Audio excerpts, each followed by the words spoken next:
안녕하세요. 자, 오늘서부터 우리 감정평가사, 우리 관세사 대비 다이어트 객관식 회계야 우리가 살펴보도록 하겠습니다.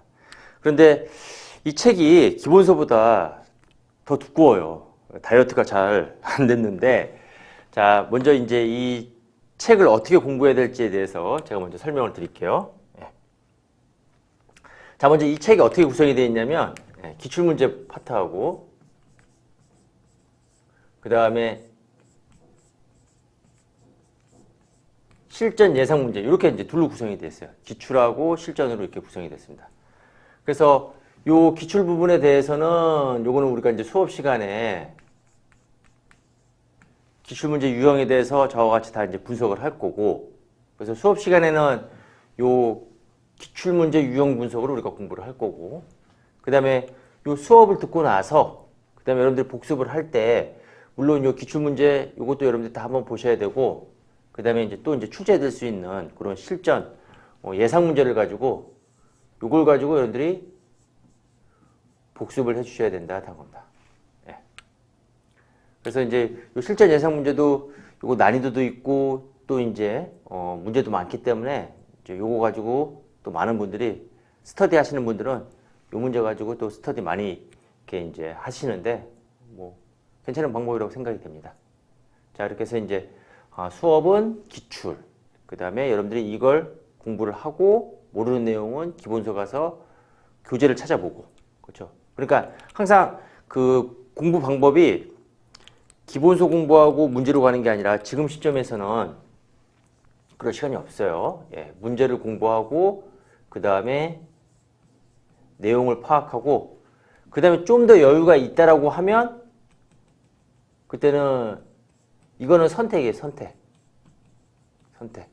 자, 그래서 이거는 이제 각자 개개인별로 이제 좀 선택을 해요. 근데 필수 과정은 요거예요. 요거는 반드시 하셔야 돼요.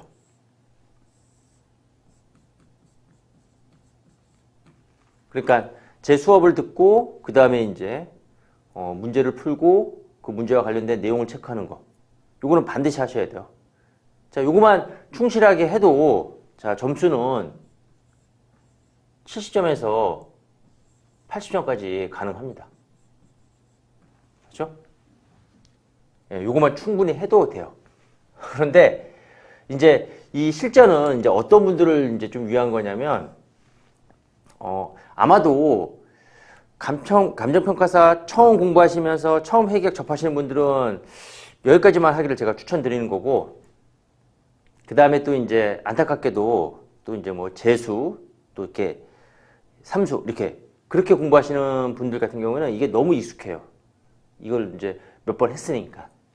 이제 그런 분들은 이제 요 과정을 통해 가지고 연습을 하시면 뭐 여기까지 완벽하게 연습이 되면 점수는 80점에서 90점까지도 나오게 되어 있습니다. 근데 뭐 여러분들은 뭐 이 정도 점수 맞으면 뭐 충분히 만족을 하실 거잖아요. 그래서 이 부분은 필수예요. 그러니까 이 부분은 반복적으로 이루어져야 돼요. 이 부분은 반복적으로 이루어지고, 그리고 이제 여유가 있는 분들 또는 스터디 하시는 분들을 위해서 제가 이 실전 문제 요걸 이제 달아놨기 때문에 이거는 선택 과정이다 그렇다는 겁니다. 그래서 이제 우리 수업은 우리가 어디에 초점을 맞추냐면 우리 수업은 여기에 초점을 맞추게 되는 거예요. 여기에 초점을 맞추게 된다 하는 겁니다. 그리고 이제 요 과정은 부수적인 과정으로서 여러분들 선택 과정이다. 그렇게 공부를 하시면 되는 거예요. 그래서 책이 두꺼워가지고 야, 내가 이걸 어떻게 다 공부하냐 그렇게 이제 고민하시는 분들이 있는데, 실제 이 교재에서 우리가 기출 부분만 잘 공부를 하셔도 충분히 만족할 만한 점수가 나올 거다 하는 겁니다. 자, 그렇게 해서 이제 여러분들이 공부를 하시면 되고,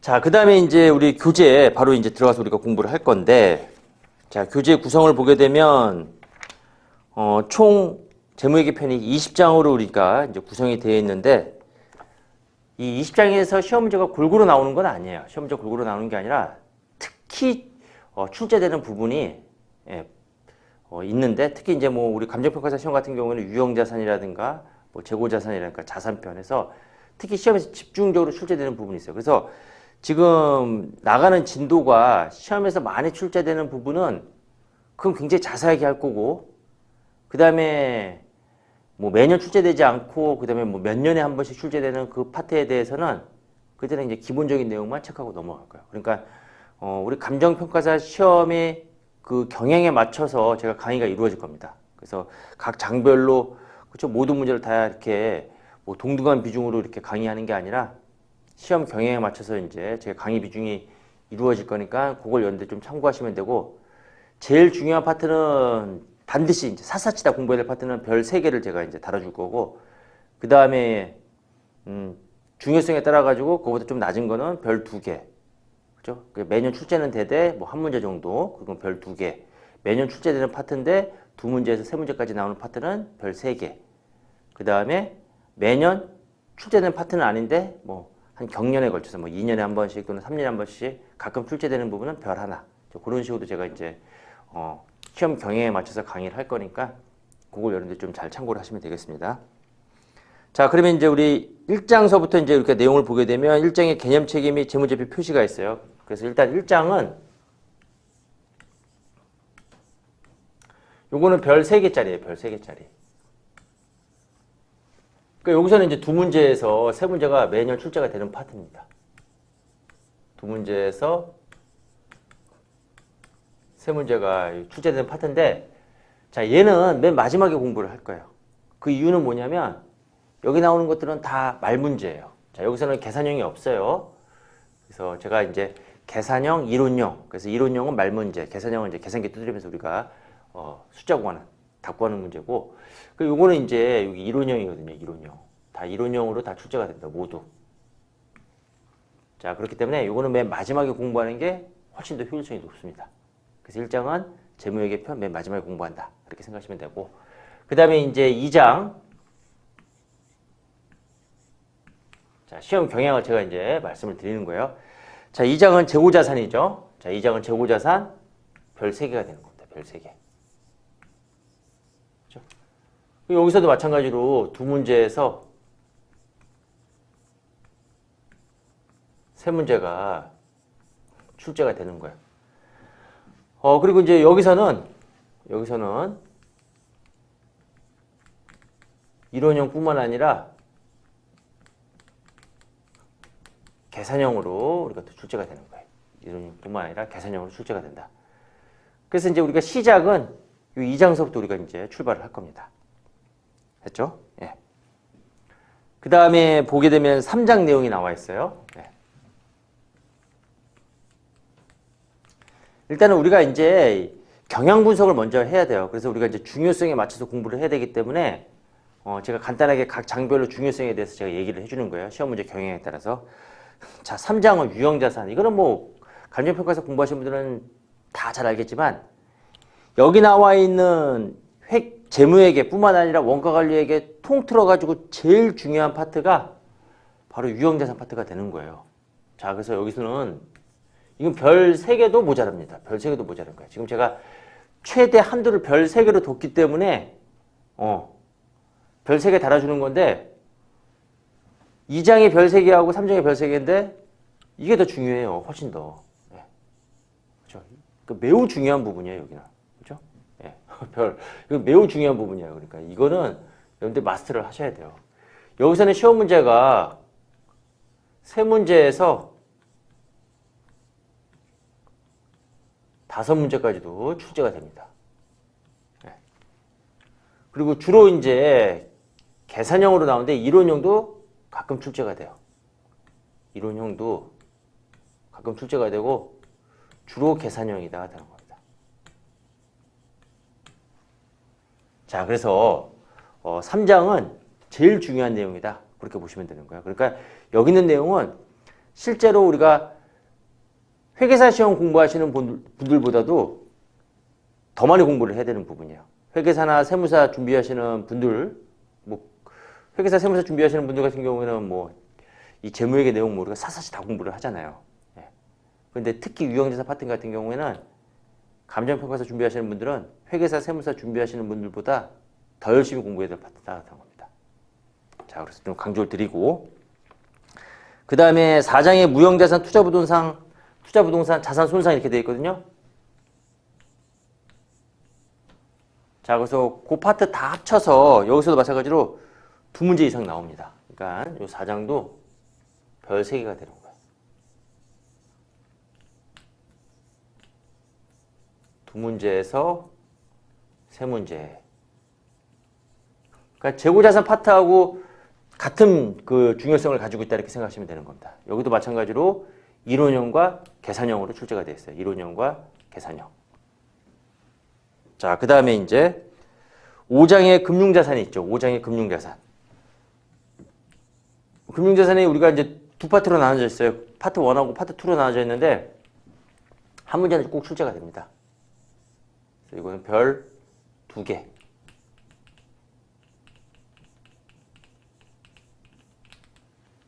이론형으로 나올 때도 있고 계산형으로 나올 때도 있는데 주로 계산형으로 많이 나와요. 주로 계산형이다. 여기서는 주로 계산형.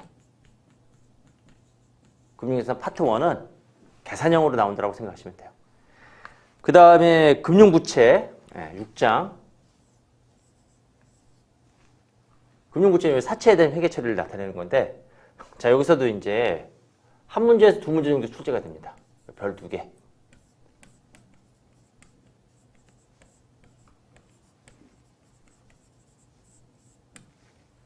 그리고 이제 한 문제로 출제될 가능성이 더 높아요. 그리고 이제 시험 문제 나오게 되면 여기서도 계산형으로 더 출제될 가능성이 높고 간혹 가다가 사채에 대한 특징을 우리가 물어볼 때 이론형 문제도 나오기도 하는데 주로 계산형이다 이렇게 생각하시면 돼요. 자, 그래서 6장 그렇게 정리하시면 되고 그 다음에 7장 요거 금융계산 파트 2 부분으로서 우리가 이제 유가증권에 대한 회계 처리 내용이에요. 유가증권 이거 별 2개. 여기서도 한 문제에서 2문제 정도 이렇게 생각하시면 되는데 마찬가지로 여기서도 한 문제가 나올 가능성이 가장 크고 계산형으로 나올 가능성이 더 높다고 생각합니다. 이론형도 가끔 나와요. 이론형 나오면 어렵게 나오면 금융자산에 대한 재분류 그게 이제 이론형 문제로 이제 간혹 출제가 되는데 그래도 이제 계산형으로 출제될 가능성이 높다 이렇게 생각하시면 되는 겁니다. 7장 그렇게 보시면 되고 그 다음에 8장 이것도 매년 한 문제는 출제가 됩니다. 자, 그래서 거기 충당부채, 우발부채, 우발자산, 보고기관후 사건이 이렇게 있는데 한 문제로 보시면 돼요. 그리고 여기는 주로 이론형으로 많이 나와요. 이론형. 충당부채, 우발부채, 우발자산 구분하는 이론형으로 출제가 많이 된다고 합니다. 8장 그렇게 정리하시면 되고 그 다음에 9장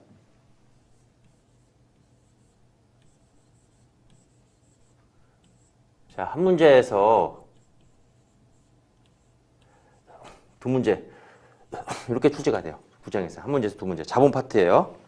그래서 이 자본 파트 주로 계산형으로 출제가 된다고 합니다. 자, 그 다음에 이제 10장 전환증권 및 주식기준 보상 이렇게 나왔어요. 그래서 전환증권에서 한 문제 나오고 주식기준 보상에서 또 한 문제가 나와요. 그래서 이것도 한 문제에서 2문제. 그렇죠? 그리고 이제 여기서 나오면 계산형으로 나올 가능성이 높고 가끔 가다가 이제 이론 문제도 출제가 되기도 합니다. 근데 계산형으로 나올 가능성이 더 높다.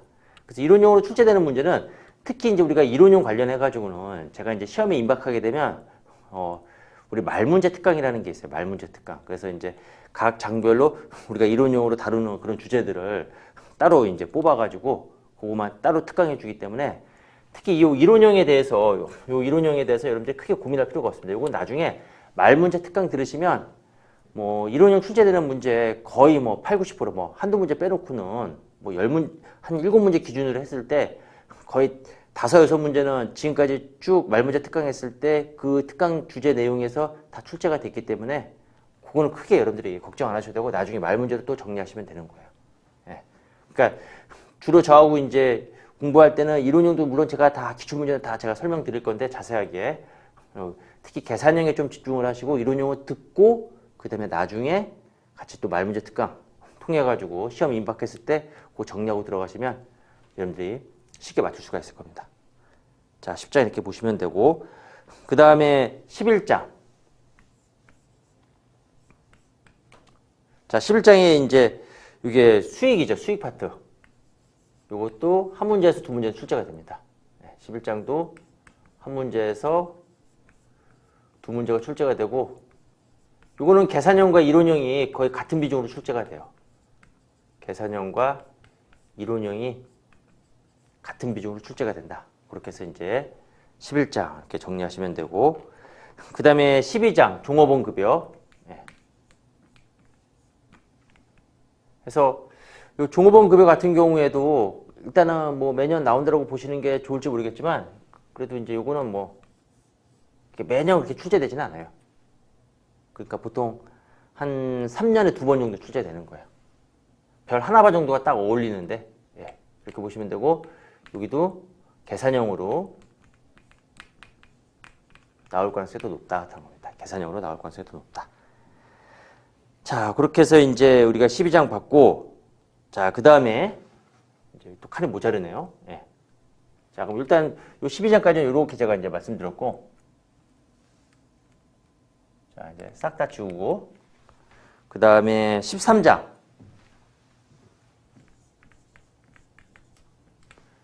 자, 13장의 주당 이익인데, 요것도 이제 별 하나 정도, 그리고 요것도 이제 계산형으로 출제될 가능성이 높다. 계산형. 한 문제 정도 출제가 됩니다. 한 문제 정도. 별 하나는 한 문제, 별 두 개는 한 문제에서 두 문제, 별 세 개는 두 문제, 세 문제, 특히 유형자산은 세 문제에서 다섯 문제. 그렇게 보시면 돼요. 자, 13장. 그 다음에 14장. 한 문제 계산형으로 출제가 됩니다. 리스. 그 다음에 15장 법인세 회계. 얘들 다 이제 한 문제 정도, 그렇죠? 3년에 2번 정도 출제되는 계산형으로 출제되는 거. 자, 16장 회계 변경 오류 수정. 이거는 별 2개예요.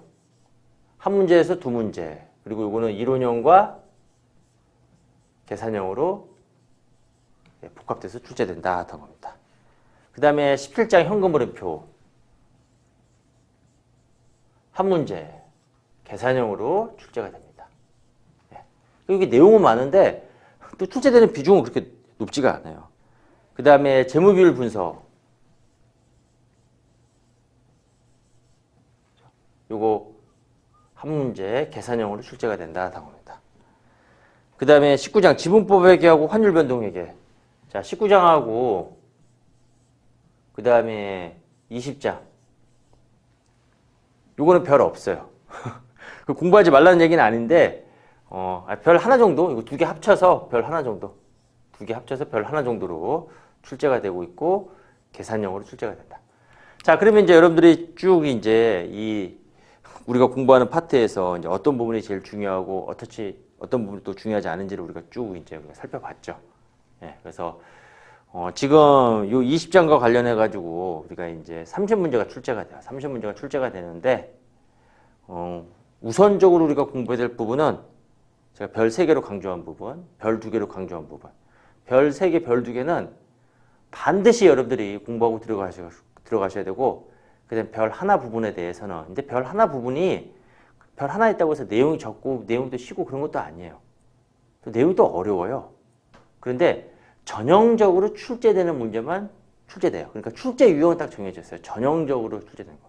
그래서 이제 그런 부분은 그 부분만 출제되는 그 유형만 잘 분석해가지고 준비하고 들어가시면 되는 겁니다.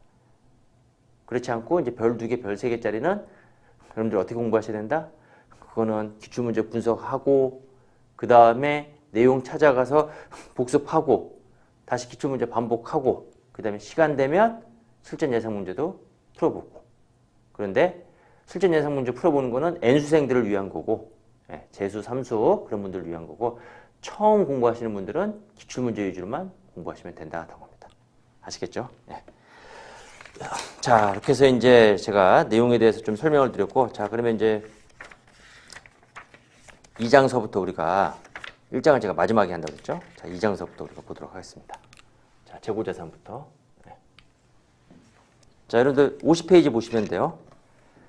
자, 그래서 이제 재고자산 일반 이렇게 나와 있는데 여기서 이제 일반의 그 의미는 뭐냐면 재고자산 전체와 관련돼서 이론적인 내용으로 출제된 그 파트를 나타내는 거예요. 자, 그러면 이제 1번 문제 보도록 하겠습니다. 재고자산의 취득원가에 포함하는 것은 이렇게 놨어요. 취득원가 관련된 내용인데, 자, 1번 지문에서는 재료원가, 노무원가 및 기타 제조원가 중에서 일단 재료원가, 노무원가, 기타 제조원가는 일단 이건 이제 제조원가에 해당이 되는 거니까 우리가 그 재고자산 취득원가, 제품원가에 포함을 시키는데 중요한 건 비정상적으로 낭비된 부분. 자, 비정상적에 대해 주고.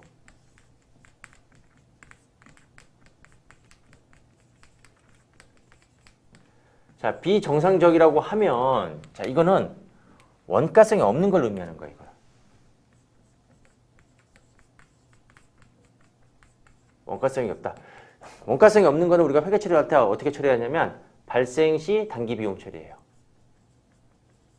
발생 시 단기 비용 처리한다. 이렇게 개념을 잡고 있으면 되는 거예요. 그럼 반대로 원가성이 있는 거는 이거는 발생 시 자산 계상했다가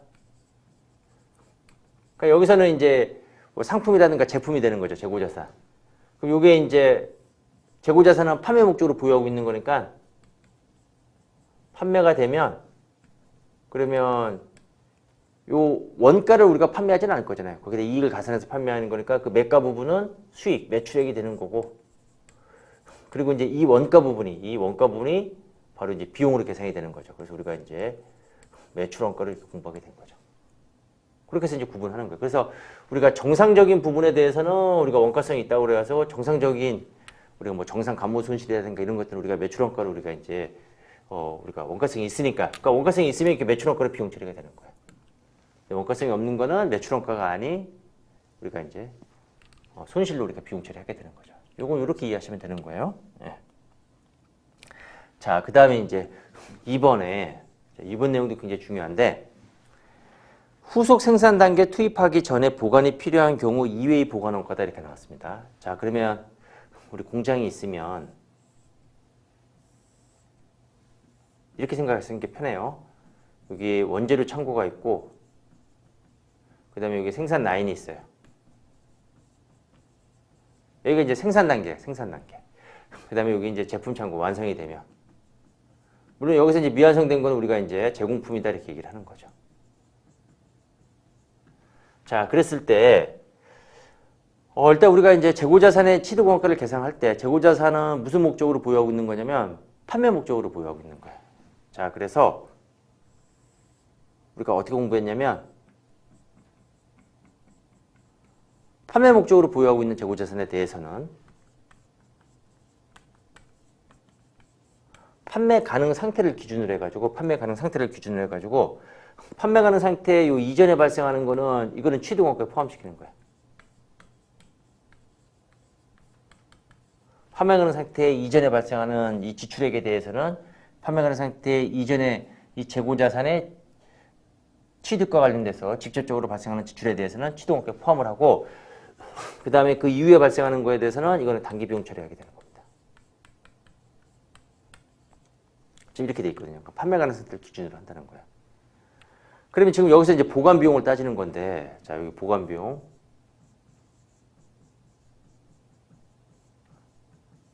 생산 단계 이전에 보관이 필요한 경우에, 그러니까 쉽게 생각하면 원재료 보관했을 때 보관료다 이렇게 생각하시면 되는 거예요. 그 다음에 생산 단계 이후, 그리고 이 제품이라는 거는 제품으로 완성이 됐다는 거는 이미 이제 판매 가능 상태에 도달했다는 걸 의미하는 거거든요. 그러면 자, 이 제품에 대해서도 판매 가능 상태에 도달한 이 제품에 대해서도 보관이 필요한 경우. 자, 여기서 발생하는 이 보관 비용에 대해서 자, 이거에 대해 회계 처리가 다릅니다. 그래서 이거는 얘는 판매 가능 상태 이전에 발생하는 거니까 이거는 재고자산의 취득원가 자산 계상하게 되는 거고 그 다음에 이 제품은 판매 가능 상태 이후에 발생하는 거니까 이거는 단기 비용 처리하는 거예요. 근데 이제 이거에 대한 이제 표현이 어떻게 되어 있냐면 이제 이걸 주의하셔야 되는 거예요. 이 표현을. 자, 표현을 주의하셔야 되는데 자, 지금 문제에서 생산 단계 투입하기 전에 보관이 필요한 경우 생산 단계 투입하기 전에 보관이 필요한 경우는 지금 얘를 의미하는 거죠. 그래서 얘가 끝나면 그 필요한 경우 이외의가 없이 보관원가다 그러면 이거는 자산 계산하는 게 맞는 거예요. 근데 여기 이외의가 들어가거든요. 생산 단계 투입하기 전에 보관이 필요한 경우 이외의 보관원가. 그럼 얘를 말하는 거야. 그럼 얘는 비용 처리돼야 된다는 거예요. 그러니까 이게 들어가면 비용 처리되는 게 맞는 거고, 그 다음에 시험 문제에서 이것도 빠져서 나와요. 또 그런 적이 있고, 이거 빠져서 나오면 그때는 자산 계산하는 게 맞는다.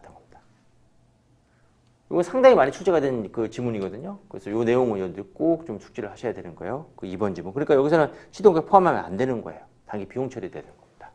아시겠죠? 네. 자, 그 다음에 3번 지문.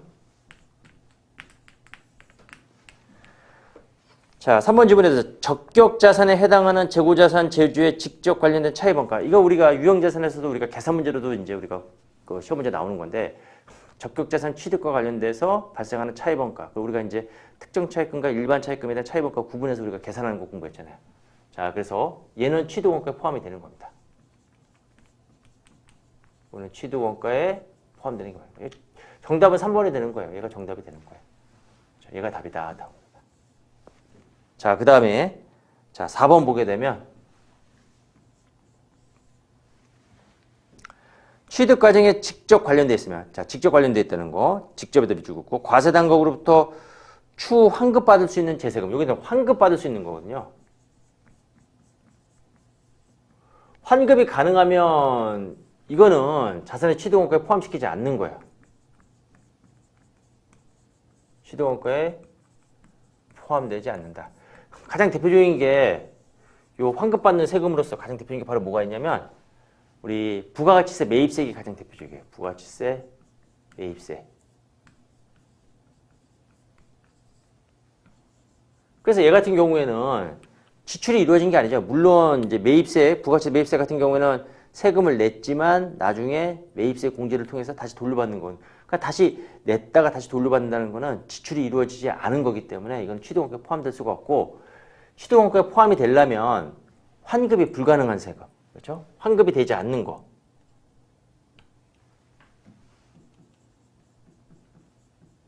환급되지 않는 게 이게 취득원가에 포함되는 거다. 그러니까 이제 거기서는 환급 받을 수 있는, 그러니까 이거 틀리게 되는 거야. 자, 그 다음에 5번. 재고자산 현재 장소의 현재 상태. 현재 장소, 현재 상태가 밑줄 긋고 그게 바로 판매 가능 상태예요. 판매 가능 상태에 이르게 하는데 기여하지 않은 관리간접원가. 취득원가 포함하는 게 아니죠. 당연히 기여를 해야 되는 거고, 예, 직접 취득과 관련된 원가가 돼야 된다. 자, 그래서 5번도 취득원가에 포함되지 않는 거다. 그러니까 정답은 3번이 되는 겁니다. 아시겠죠? 자, 이렇게 이제 한 문제 푸는데도 이렇게 시간이 많이 걸려요. 자, 그런데 그 뒤에 나오는 문제 같은 경우에도 제가 다 지문별로 다 설명을 드릴 건데, 근데 앞서서 설명했던 거는 그거 생략하고 넘어가도록 하겠습니다. 예, 그건 좀 참고로 여러분들 좀 아시고. 자, 이번에는 이제 문제 2번을 보도록 하겠습니다. 자, 재고자산에 대해서 우리가 저가법 평가, 저가법 평가 기억나세요? 네, 저가법.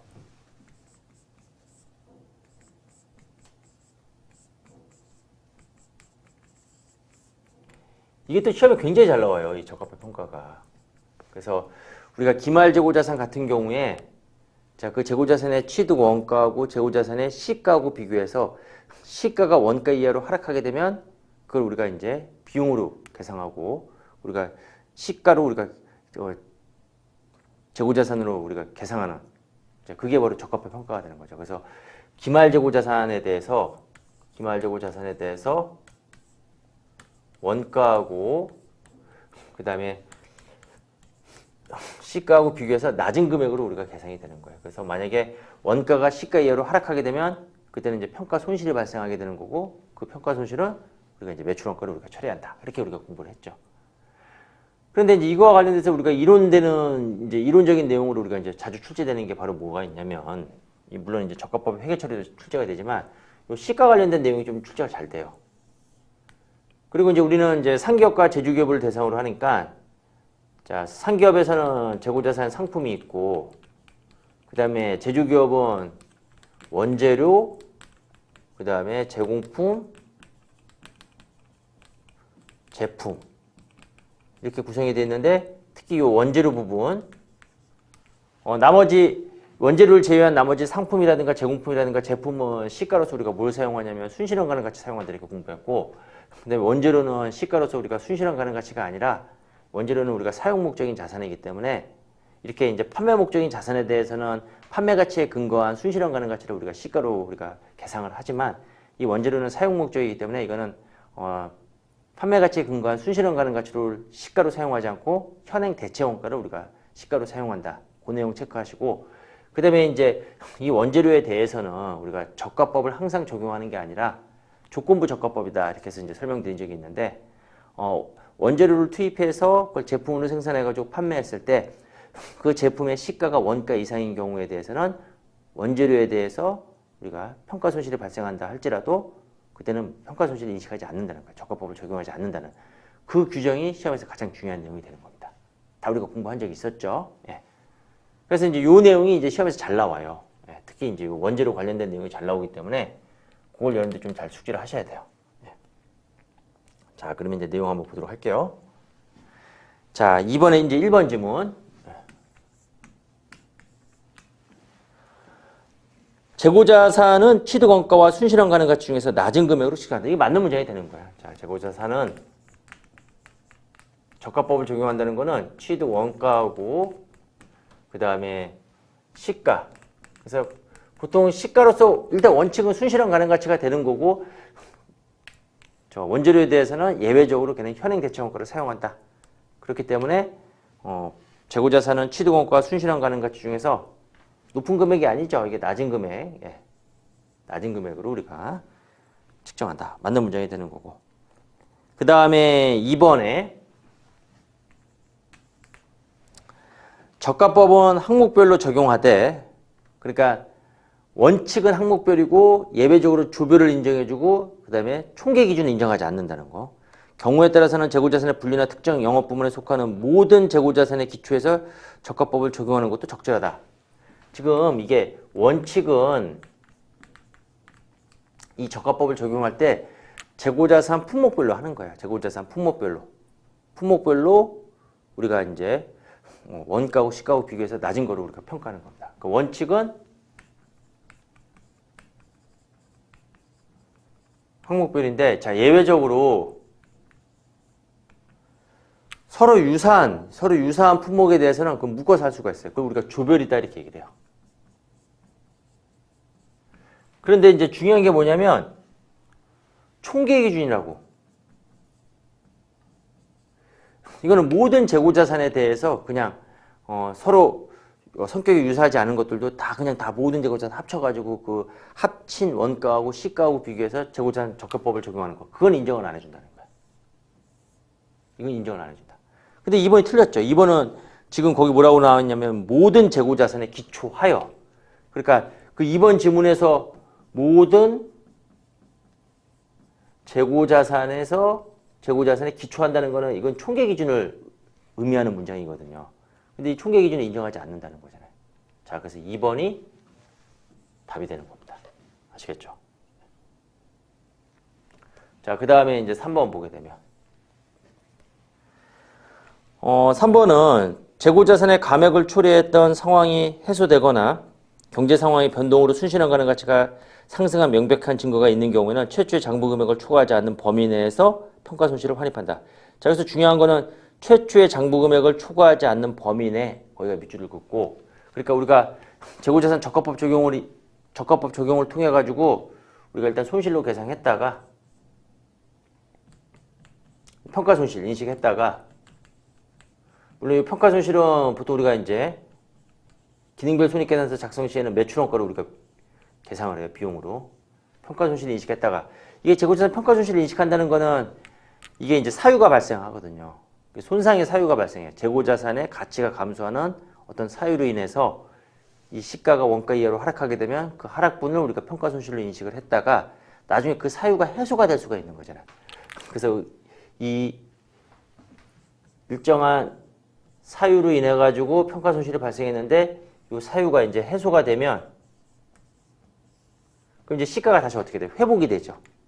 시가가 회복이 됐을 때 원가 이상으로 회복될 수가 있지만 뭐는 넘어갈 수가 없다는 거예요. 이 저가법이라는 건 항상 둘 중에 작은 금액이니까 최초의 장부 금액이 이 원가를 초과할 수는 없다는 거죠. 그래서 이 원가의 장부 금액 범위 내에서 우리가 환입을 잡아줄 수가 있다. 겁니다. 환입은 다시 수익으로 계산한다는 거예요. 그래서 보통 회계 처리할 때는 기능별 손익계산서 시에는 매출 원가를 다시 취소시켜주면 되는 겁니다. 자, 그래서 맞는 문장이 되는 거예요. 그 다음에 4번에 재고자산을 순실현가능 가치로 감액한 평가 손실과 모든 감모 손실은 감액이나 감모가 발생한 기간에 비용으로 인식한다. 그렇죠? 예, 비용으로 인식한다. 그래서 이것도 맞는 문장이 되는 거죠.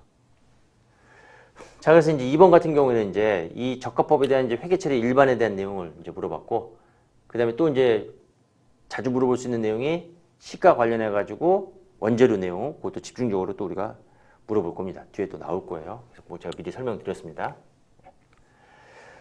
자, 그 다음에 이제 3번 문제 보도록 하겠습니다.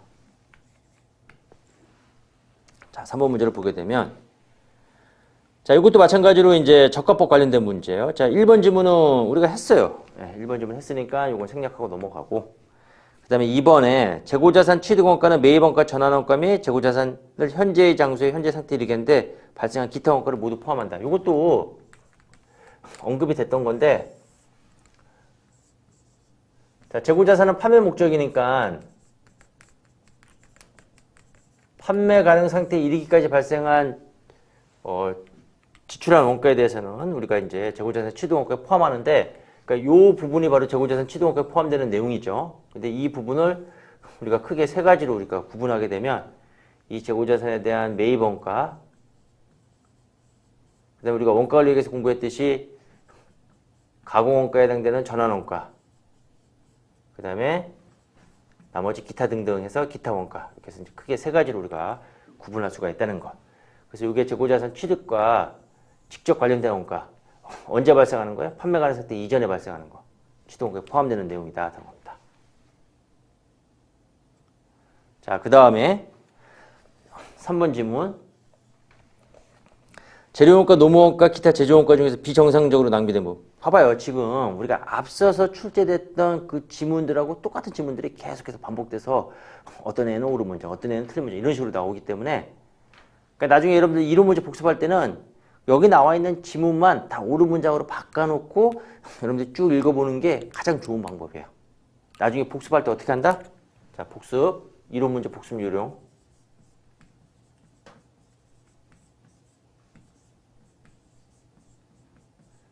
다시 풀라고 하지 말고 쭉 읽어보면서 다 옳은 문장으로 전환을 시켜요. 그 다음에 계속 회독하시면 되는 거예요. 1회독, 2회독, 3회독. 그러면 이제 이게 암기가 되는 게 아니라 이제 머릿속에 저절로 암기가 되는 거예요. 딱 보면 이제 감이 와요. 아, 얘는 틀린 문장. 그러니까 항상 옳은 문장으로 전환시켜 놓고 회독수를 늘리는 그런 식으로 이제 공부하시면 되는 거예요. 그러니까 지금 체크하면서 틀린 부분은 다 옳은 거로 뭐 빨간색으로 이렇게 해든지 이게 이제 틀렸다는 부분, 이게 이렇게 해주면 맞게 된다. 그렇게 바꿔놓고 계속 읽으시면 돼요. 자, 그 다음에 이제 우리 4번에 보게 되면 우리가 이제 원가 통제 목적으로 우리가 표준원가를 사용하게 되고, 그 다음에 그걸 부수적으로 우리가 제품원가 계산에도 사용할 수가 있어요. 장부에 기록을 할 수가 있다는 거예요. 그래서 표준원가법에 의한 원가 측정 방법은 그러한 방법으로 평가한 결과가 실제 원가와 유사한 경우에도 사용할 수 없다가 아니라 사용할 수 있다는 거죠. 그러니까 우리가 원래 기준에서는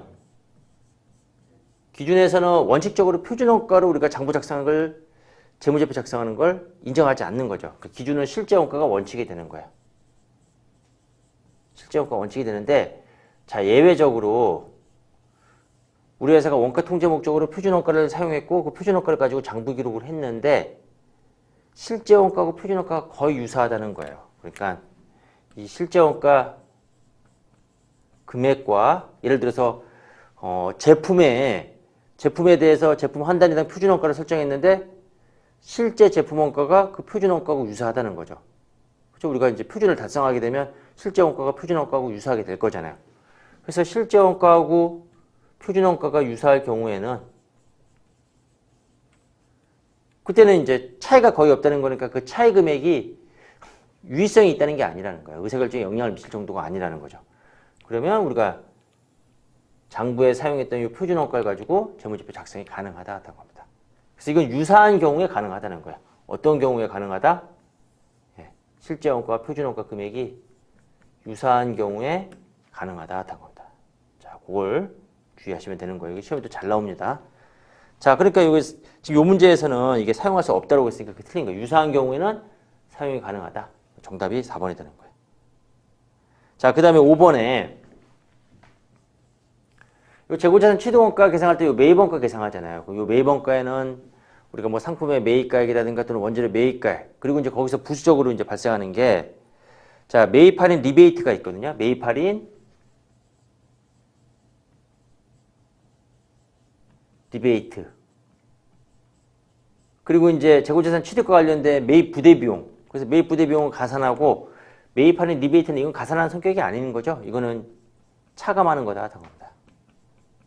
그렇죠? 네, 그래서 이제 5번 문장 맞는 문장이 되는 거죠. 그래서 정답은 4번이 되는 겁니다. 됐죠? 자, 그 다음에 이제 4번 문제 보도록 하겠습니다.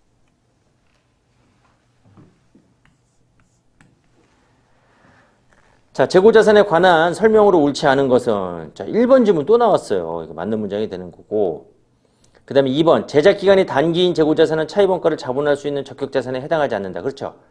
여기서는 단기. 우리가 적격자산에 해당되는 거 나중에 우리가 이제 유형자산에서 적격자산에 포함되는 거 우리가 공부를 할 건데 재고자산 같은 경우에는 제작기간, 그러니까 취득하는 기간이 이건 장기에 돼요. 그래서 이제 여러분들이 이렇게 기억하라고 제가 얘기했죠. 장기 재고자산. 여기서 말하는 이 장기라는 거는 그 재고자산 취득과 관련하거나 또는 제작과 관련했을 때 그 기간이 장기인 경우에 장기인 재고자산에 대해서 이 재고자산 취득과 관련해서 우리 회사 차입금이 있다라고 하면 그 차입금에서 발생하는 차입원가를 이 자산의 취득원가에 포함시킬 수가 있다. 그래서 적격자산에 해당되는 게 우리가 장기 재고자산 또는 제주설비자산, 그죠? 그 다음에 이제 무형자산, 뭐 투자부동산 이런 것들이 적격자산에 포함이 되는 거잖아요. 자, 그래서 단기가 아니라 장기 재고자산. 그래서 이제 2번 틀리게 되는 겁니다. 그 다음에 3번에 매입거래처로부터 매입 수량이나 매입 금액의 일정률만큼 리베이트를 수령할 경우에 이를 수익으로 인식하지 않고, 그러니까 리베이트를 수령한다는 거는 자, 내가 매입을 했어요. 매입을 하면 자, 판매자한테, 그러니까, 내가 매입이면 거래 상대방은 판매자가 되겠죠. 그렇죠? 그럼 걔한테 이제 내가 대금을 1,000원을 지급을 했다. 근데 판매자가 나한테 돈을 주는 거예요. 100원만큼을. 앞으로도 계속 매입해 달라고. 그럼 이게 바로 이제 리베이트가 되는 거예요, 리베이트. 그러면 이제 요 매입자의 회계처를 보는 거예요. 이제 이거 매입자하고 판매자 회계처를 우리가 이제 둘 다 아셔야 되는데, 자, 매입자 같은 경우에는, 자, 매입을 1,000원으로 계상했다가 리베이트를 100원 받게 되는 거죠. 근데 얘를 따로 수익으로 인식하지 않는 거예요. 이 리베이트에 대해서는, 받은 거에 대해서는 이거를 수익으로 인식하지 않고 요 매입가액에서 차감하는 겁니다. 그래서 매입이 얼마가 되는 거예요? 900으로 이렇게 계산하는 거예요. 지금 이걸 물어본 거예요. 그래서 지금 매입원가에서 차감한다. 이를 수익으로 인식하지 않고 매입원가에서 차감한다. 이렇게 나왔고, 자, 얘 입장에서 봤을 때, 얘 입장에서는 지금 물건을 1,000원에 판매를 했으니까 이게 매출이 되겠죠. 매출이 1,000원이거든요. 근데 이 리베이트에 대해서는 돈이 나가는 거라고. 그럼 이걸 따로 판매비로 계상하냐? 리베이트에 대해서 이걸 판매비 비용으로 계상하냐? 이렇게 하지 않는다는 거야. 이렇게 하지 않고 어떻게 한다? 얘는 매출에서 차감하는 거야. 이걸 900으로 보는 거야. 그러니까 이제 우리가 매출을 1,000으로 잡고 리베이트에 대해서 판매 비용 잡아도 우리가 단기 손익에 미치는 효과는 900만큼 플러스가 되지만 이 리베이트를 판매비로 별도의 비용 처리하지 않고 어떻게 처리한다? 매출의 차감 항목으로 보는 거야. 매출의 차감 항목. 그럼 똑같이 단기 손익에 미치는 효과는 900인데 왜 그렇게 하냐? 이걸 판매비로 잡게 되면 이 매출이 과대 계상될 수가 있다는 거야. 그렇기 때문에 이 매출과 관련된 이 직접적인 비용은 이 매출에서 직접 차감한다. 그러니까 리베이트는 판매자 입장에서는 물건을 팔고 그다음 돈을 주는 거거든요. 그러면 매출액에서 차감하는 거고, 매입자 입장에서는 물건을 구입하면서 이제 매입을 한 거죠. 그리고 돈을 받는 거거든요. 그럼 거기에 대해서는 매입가에서 차감한다. 그렇게 보시면 되는 거예요. 그러니까 매입자는 매입에서 차감, 판매자는 매출에서 차감. 그러면 이제 여러분들 쉽게 이제 기억할 수가 있을 겁니다. 자, 그래서 지금 물론 이제 그 지문에서 말한 거는 3번 지문에서 말한 거는 이제 이 내용을 우리가 말한 건데, 이것도 여러분들 좀 기억을 하셔야 돼요. 네. 자, 그렇게 해서 보시면 되고. 그 다음에 기말재고자산 취득원가 순실현 가능 가치가 낮은 금액으로 하는데 또 나왔죠. 예, 맞는 문장이 되고. 자, 그러면 지금 1, 2, 3, 4 다 맞았어요. 5번이 틀렸네. 가격 변동이나 중개이익을 목적으로 옥수수, 구리, 석유 등의 상품을 취득하여 단기간 내에 매도하는 경우에는 이 순공정가치 변동분은 우리가 기타 포괄손익으로 지정한 거 아니면 다 우리가 뭘로 인식한다? 단기손익으로 인식한다는 거예요. 그래서 지금 여기 기타 포괄손익으로 인식한다고 그랬는데, 우리가 기타 포괄손익으로 지정한 거는 제가 6가지 외우라는 게 있었잖아요. 그래서 뭐 후속적으로 단기손익으로 재분류되지 않는 기타 포괄손익 누가 있었죠? 재평가잉여금, 그 다음에 지분상품, 기타 포괄손익 공정가치 측정금융자산 지분상품에서의 평가손익, 요거 단기손익 재분류되고, 확정급여제도에서의 재측정 요소, 요 3가지 기타 포괄손익인데 후속적으로 단기손익으로 재분류하지 않는 거. 재분류하는 거 누구 있었어요? 파생상품 평가손익, 해외사업 환산손익, 세무상품에서 기타 포괄손익 공정가치 측정금융자산의 평가손익. 이걸 후속적으로 단기손익으로 재분류한다. 이 6가지를 제외한 나머지는 다 그냥 단기손익으로 보시면 되는 거예요.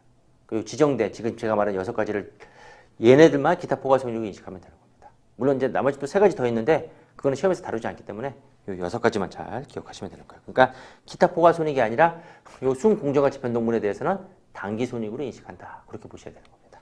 아시겠죠? 네. 자, 그 다음에 이제 우리 5번 보도록 하겠습니다.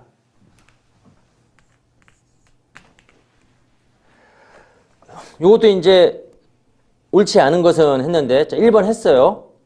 1번에서는 아까 우리 그 문제 1번에서 이제 5번 지문의 1번 지문하고 그 다음에 문제 1번에서 2번 지문을 볼 건데, 그 차이점이 뭐냐면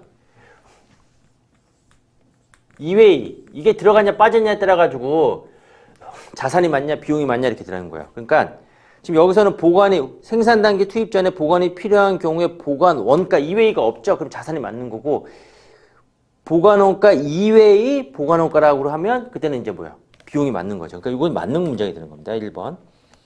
그 다음에 2번 통상적으로 상호 교환 가능한 대량의 재고자산 항목의 개별법을 적용하는 것은 적절하지 않다 이렇게 나왔습니다. 그러니까 이 원가 흐름의 과정에서 개별법을 적용하는 경우는 각각 다른 경우예요. 각각. 다 개별적으로 그러니까 상호 교환될 수 없는 경우죠.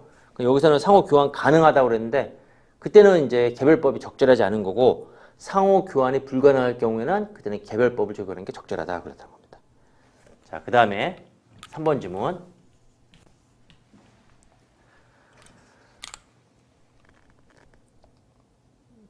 재고자산의 지역별 위치 차이로 인해서 동일한 재고자산의 다른 단위 원가 결정 방법을 적용하는 것은 정당화될 수는 없다. 맞는 문장이 되는 거죠. 우리가 기준에서 인정하는 원가름의 가정에 뭐가 있냐면 개별법. 근데 이제 개별법은 이제 어떤 자산에 적용하는 거냐면 우리 회사가 보유하고 있는 재고자산의 상호 교환이 불가능한 경우. 예를 들어서 보석상 같은 경우에 다이아몬드, 루비 이거는 상호 교환이 불가능한 거잖아요. 이제 그런 것들은 각각 다이아몬드 매입 가격, 그다음에 루비 매입 가격에 따라 가지고 우리가 각각 개별적으로 우리가 단가를 결정하는 거고, 그다음에 이제 상호 교환이 가능한 경우.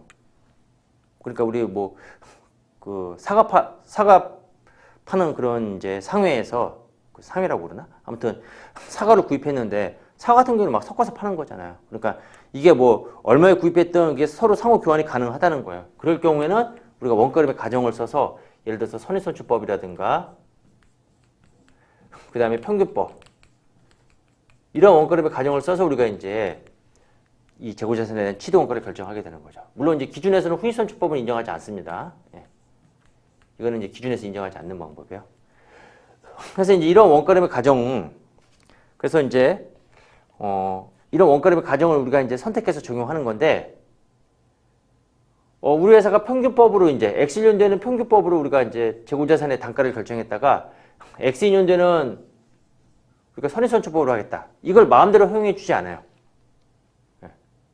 그러니까 우리가 일관적으로 적용이 돼야 되는 거예요. 재고자산에 대해서. 근데 지역별 위치가 다르다는 이유로 해가지고 이 다른 원가림의 가정을 사용 가능하냐? 그렇지가 않다는 거야. 그러니까 이 다른 원가림의 가정을 사용할 수 있는 경우에는 이게 이제 서로 재고자산 요 A하고 요 B에 대해서 A는 평균법으로 사용하고 B는 선의선처법으로 사용할 수 있는 이 경우는 어떤 경우냐면 이 재고자산의 성격과 용도가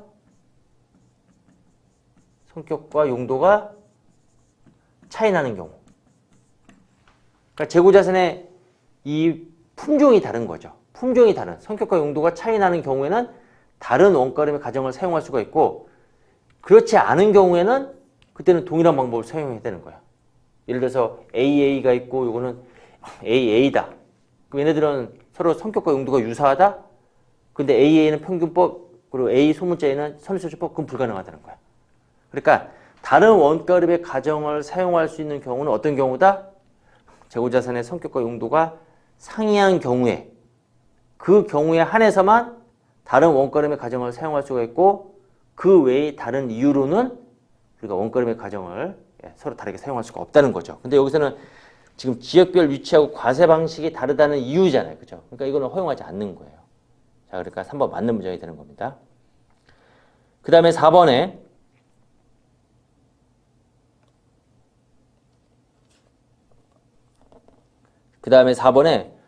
완성될 제품이 원가 이상으로 판매될 것이 예상되는 경우에는 해당 공정에 투입될 원재료를 감액하지 않는다. 이거 아까 제가 앞서 설명했어요. 재고자산 적합법 설명할 때 그러니까 원재료 같은 경우에는 앞서서 설명할 때 자, 원재료는 좀 주의를 하셔야 된다고 그랬잖아요.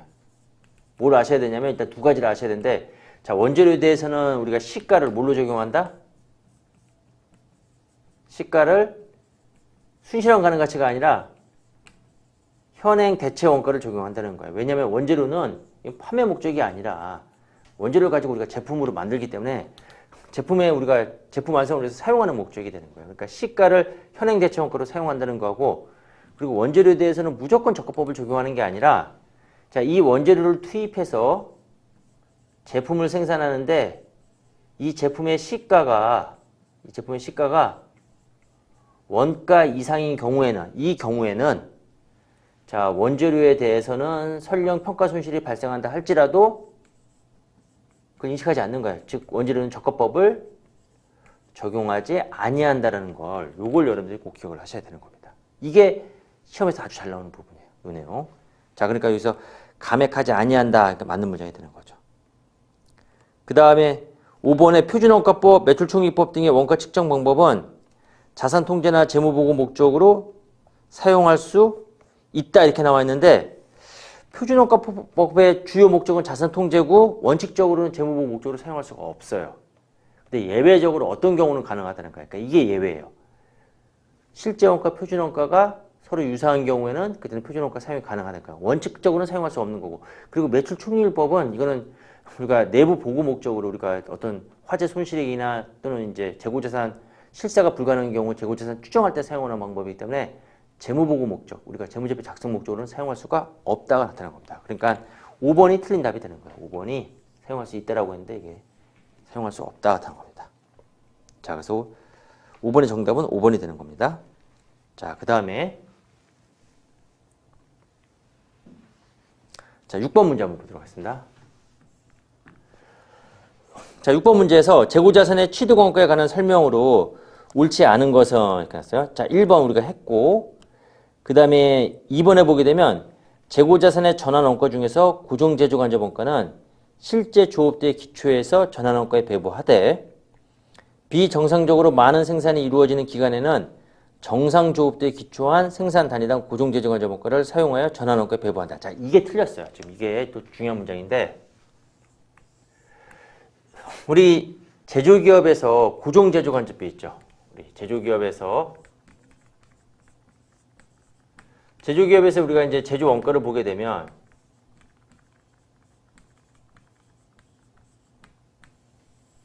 자, 네 가지 구성 요소인 직접 재료비, 직접 노비, 변동제조간접비, 그 다음에 고정제조간접비.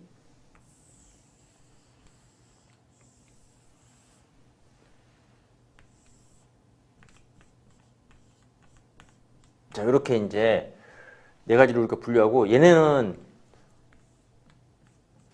변동제조원가예요. 변동제조원가. 그래서 이제 이거 변동이라는 거는 이건 조업도에 비례하게 발생한다는 거거든요. 그러니까 예를 들어서 제품 생산 한 단위 증가할 때마다 얘네들은 추가적으로 발생하는 거고, 얘는 그게 아니죠. 얘는 고정원가예요. 고정제조간접비. 하나밖에 없으니까 우리가 고정제조간접비 이렇게 얘기하는 거죠. 고정원가. 이건 조업도에 비례하게 발생하는 거고, 이건 어떻게 공부했죠? 조업도하고 무관하게 발생하다. 그러니까 이거는 단위당 발생하는 거예요. 그러니까 직접 재료비, 직접 노비, 변동 제조간접비는 제품 한 단위당 발생하는 거고, 얘는 단위당 발생하는 게 아니라 당해년도 또는 당월, 기간별로 발생하는 거예요. 기간별로 총액으로 발생하는 겁니다. 그런데 이제 얘를 어떻게 하겠다는 거예요? 제품 원가에 포함을 시키겠다는 거예요. 그럼 제품 원가를 포함시킬 때는 조업도에 비례하게 포함시키겠다는 거거든요. 그때 이제 그럼 제품 원가에 포함시키기 위해서는 이 총원가를 그때는 조업도 한 단위당 단가로 만들어줘야 돼요. 그걸 우리가 이제 고정제조간접비 배부율이다 이렇게 얘기를 하는 거예요. 그래서 우리가 단가로 만들어주거든요. 단위당 원가로 고정제조간접비 배부율을 우리가 계산을 할 때, 자, 원칙을 어떻게 하는 거냐면, 고정제조간접비 총액을, 자, 원칙은 고정제조간접비 총액을, 자, 뭘로 나눠주는 거냐면, 정상조업도로 나눠주는 게 원칙이 되는 거예요. 이게 원칙이에요, 이게. 누가 아니다? 실제 조업도가 아니다. 당한다.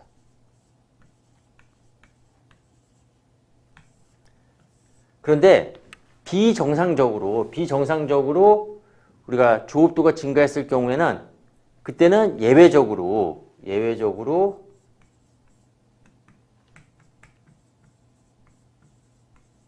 실제 조업도로 우리가 나눠서 배부율을 계산한다 하는 거야. 이걸 물어본 거거든. 그러니까 이 문제가 지금 뭐가 틀렸냐면, 여기 실제 조업도하고 정상 조업도가 그 6번에 2번 지문에서 실제 조업도와 정상 조업도가 이게 바뀐 거예요. 자, 그런데 이제 여러분들이 이제 기억을 하셔야 되겠죠? 그러면 여러분들은 원칙을 기억하시면 돼요. 원칙은 뭘로 나눈다? 정상 조업도.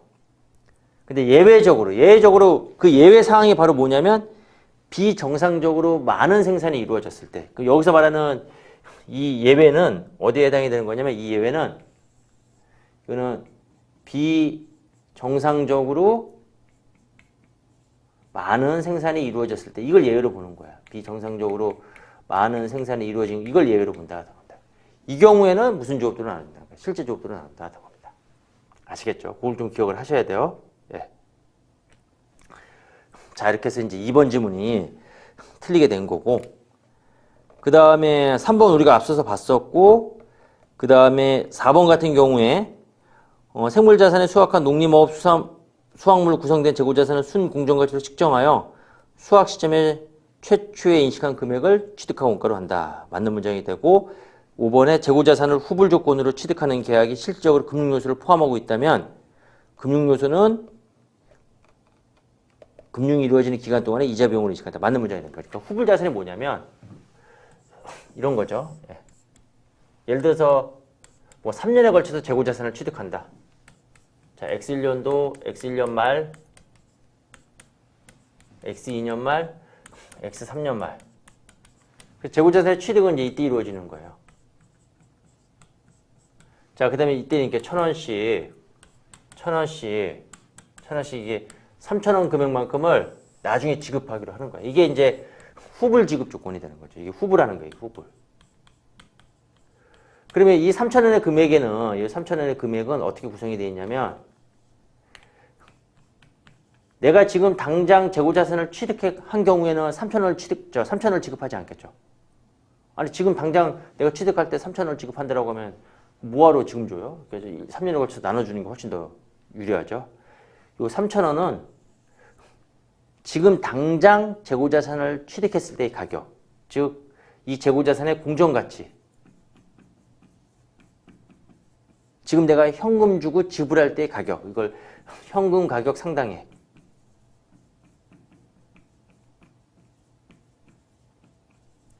요 금액에 그 다음에 금융요소에 해당되는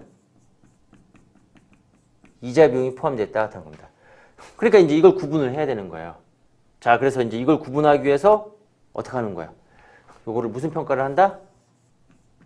현재가치 평가를 한다는 거예요. 현재가치 평가라는 건 뭐냐면 일정한 할인율을 가지고 일정한 요 할인율, 요 이자율 가지고 요 내가 미래 받기로 한 요 금액, 요걸 우리가 이제 보통 이게 명목 금액이다 이렇게 얘기를 하는 거예요. 계약에 의해서 내가 약속한 금액이 되는 거잖아요. 그래서 그 금액에서 포함되어 있는 요 이자 비용을 요걸 제거하는 평가 기법이 바로 현재가치 평가가 되는 거예요. 그러니까 현재가치 평가는 미래 현금 흐름에 포함되어 있는 요 이자를 제거하는 기법이 바로 현재가치 평가가 되는 겁니다. 그래서 일정한 할인율을 가지고 우리가 할인을 했을 때, 자, 요게 만약 예를 들어서 뭐 2,700원이 나왔다.